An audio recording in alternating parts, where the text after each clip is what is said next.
वैकल्पिक हमारा अध्यक्षता करने का बहुत बहुत धन्यवाद अवसर मिला है। आपको बहुत बहुत बधाई सर। धन्यवाद साहब, धन्यवाद। दुर्गति के बजट में वैकल्पिक अध्यक्ष की कोई व्यवस्था हमारे नियम प्रक्रिया में नहीं है। नहीं, मैं अभी सभापति के रूप में हूँ। श्री ओपी चौधरी साहब।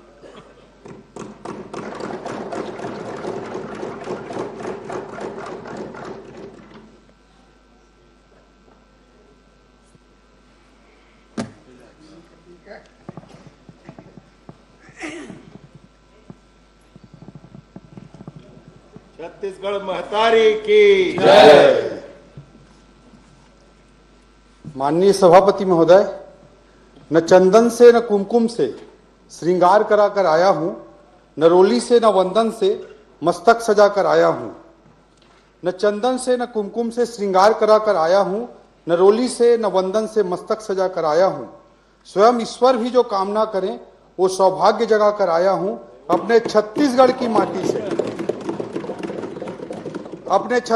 माटी से मैं तिलक लगा कर आया हूं।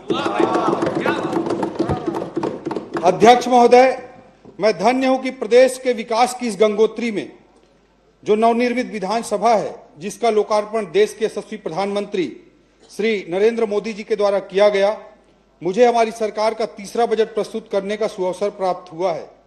इस ऐतिहासिक अवसर पर मैं छत्तीसगढ़ के 3 करोड़ जनता जनार्दन के प्रति आभार व्यक्त करता हूं, जिन्होंने हम पर भरोसा किया तथा प्रदेश की बागडोर हमारे हाथों में सौंपी।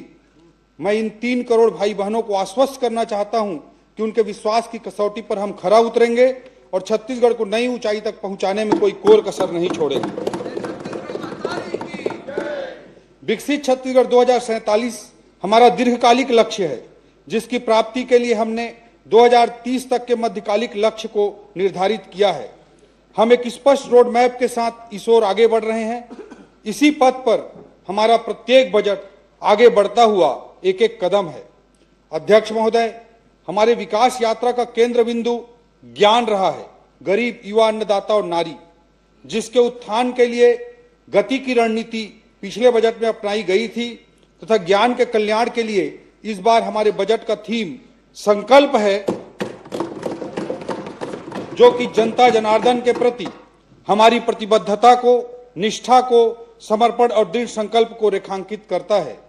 अध्यक्ष महोदय, कोई भी लक्ष्य पूरा होता है संकल्प से। क्षमता कम या थोड़ी ज्यादा हो, लेकिन यदि दृढ़ इरादा हो तो संकल्प मजबूत हो तो कोई भी लक्ष्य संकल्पवान के सामने नतमस्तक हो जाता है।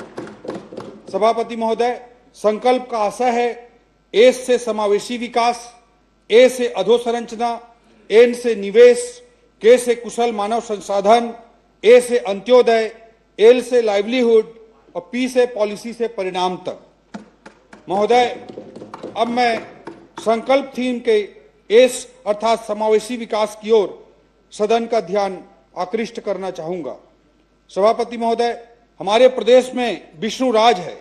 शायद सरकार समावेशी, सर्वस्पर्शी, सर्वव्यापक एवं सर्वग्राही होने के लिए दृढ़ संकल्पित है। हमारा लक्ष्य न केवल तेजी से विकास करना है, बल्कि इस बात का भी ध्यान रखना है कि विकास की इस दौड़ में समाज का कोई भी वर्ग या प्रदेश का कोई भी अंचल पीछे न रह जाए। अध्यक्ष महोदय, छत्तीसगढ़ ने अपनी विकास यात्रा में कई राष्ट्रीय एवं अंतर्राष्ट्रीय कीर्तिमान स्थापित किए हैं। 5000 करोड़ के बजट से शुरू हुआ यह सफर आज 35 गुना बढ़कर 1,72,000 करोड़ का आकार ले रहा है और इस सफर में राज्य के हर व्यक्ति, गरीब, युवा, अन्नदाता, महिला, उद्यमी सबका योगदान रहा है। अध्यक्ष महोदय, समावेशी विकास का एक महत्वपूर्ण पहलू तुलनात्मक रूप से पीछे रह गए क्षेत्रों का विकास भी होता है। हमने सदैव यह प्रयास किया है कि राज्य के दूरस्थ ग्रामीण एवं वनांचल क्षेत्र भी विकास पथ पर मैदानी क्षेत्रों से कंधे से कंधा मिलाकर चलें। इस दृष्टि से हमारे प्रदेश में बस्तर एवं सरगुजा अत्यंत महत्वपूर्ण हो जाते हैं। अध्यक्ष महोदय, जब हम बस्तर की बात करते हैं तो उसके प्राकृतिक सौंदर्य या सांस्कृतिक वैभव के साथ ही उसके इतिहास के अंधेरे अध्याय का भी स्मरण हो जाता है, जिससे होकर यह अंचल गुजरा है।